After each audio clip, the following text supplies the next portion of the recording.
fellow realtors, and welcome to your Based Buzz. I'm your host, Doreen Roberts.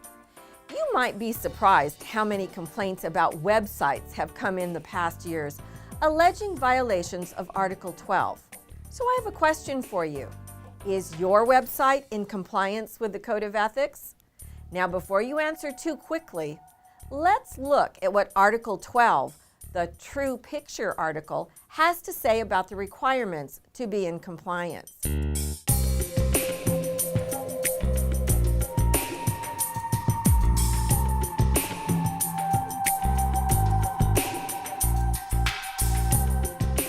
Standard of Practice 12-8 tells us that realtors shall use reasonable efforts to ensure that information on their website is current. And when it becomes apparent that information on a realtor's website is no longer current or accurate, realtors shall promptly take corrective action. So what is considered current? Well, it's a sure bet. If there are off-market listings still on the website advertised as current listings, that would be considered no longer current or accurate. But many other things could be included in this as well, so make sure you look at everything. Standard of Practice 12-9 tells us that realtor websites shall disclose the firm's name and states of licensure in a reasonable and readily apparent manner. Simply put, a consumer should be able to identify who your broker is immediately and what states you're licensed in.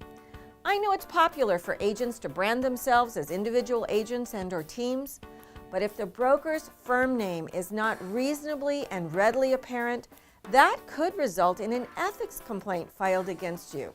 Yikes, who needs that? So what is reasonable and readily apparent? The final decision would be up to a hearing panel of the Professional Standards Committee, but you shouldn't wait for it to get that far. Ask others not as familiar with your business what they see on your website to make sure the required information is found easily. Standard of Practice 12-10 lists several things we need to be aware of. As realtors, we are prohibited from engaging in deceptive or unauthorized framing of other real estate brokerage websites, or presenting content developed by others in any way that produces a deceptive or misleading result.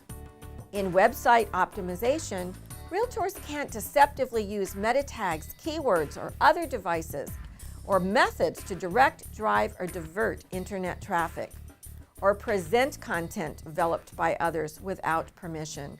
In general, realtors can't mislead consumers. Standard of Practice 12-11 requires realtors to disclose in a reasonable and readily apparent manner any intent to share or sell consumer information gathered via the internet. Standard of Practice 12-12 tells us that realtors shall not use URLs or domain names that present less than a true picture, or even register URLs or domain names which, if used, would present less than a true picture. And finally, Standard of Practice 12-13 makes it clear that the obligation to present a true picture in advertising, marketing, and representations permits realtors to use and display only professional designations, certifications, and other credentials to which they are legitimately entitled. Now I'll ask the question again. Is your website in compliance with the Code of Ethics? Be sure to take a minute and check out your website. There's a compliance checklist and even a PowerPoint presentation on compliance you can use in office meetings. It's on the Bay East website under Professional Standards. Thanks for the emails and calls, and please keep your ideas coming in. And don't forget to like us on Facebook.